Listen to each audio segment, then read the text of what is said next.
This pastor snapped in his sermon. Most of the time, our churches want to preach to you a cute version of Jesus. But I'm going to preach today that dangerous version of Jesus. I'm talking about that dangerous side of Jesus that got him killed. That side of Jesus. I'm talking about the side of Jesus where if you preach this accurately, they would stone you or kill you. I'm talking about the type of Jesus that if we were to allow him to grace our pulpits, many pastors would never invite him back because his message would contradict the pastor's agenda. Because if Jesus could preach in our churches on today, I'm talking about that dangerous Jesus, that version of Jesus that will flip over tables in our lobbies. That's more about a church brand than the Great Commission. That dangerous Jesus that will flip over these royal chairs that be in pulpits, that have pastors acting as though they're celebrities and mini stars instead of ministers.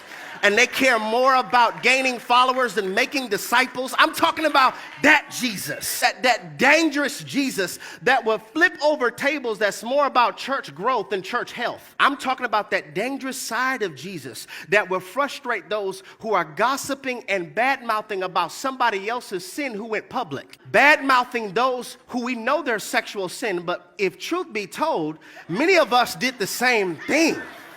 The only difference is yours wasn't on the Shade Room. The only difference is yours wasn't recorded and uploaded to OnlyFans. The only difference, y'all don't want to talk to me, will preach against somebody's sex tape and you did the same thing, just it wasn't recorded. That dangerous version of Jesus that will frustrate racists who claim to be Christian, that will frustrate bigots and frustrate sexism, that dangerous side of Jesus that would frustrate injustice judicial systems who say on our money, in God we trust, and have a Bible in a courtroom that we will put our hands on it to say the truth, but we don't have biblical-based principles to render equality when it comes to verdicts. That Jesus. I'm talking about the side of Jesus that will frustrate the spirit of religion that wants us to look free instead of actually be free.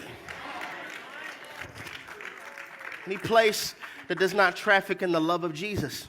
Any house that claims to be a church that does not traffic in discipleship and building up one another and loving each other and teaching them sound biblical principles and sound doctrine. That is not a church, that is a business.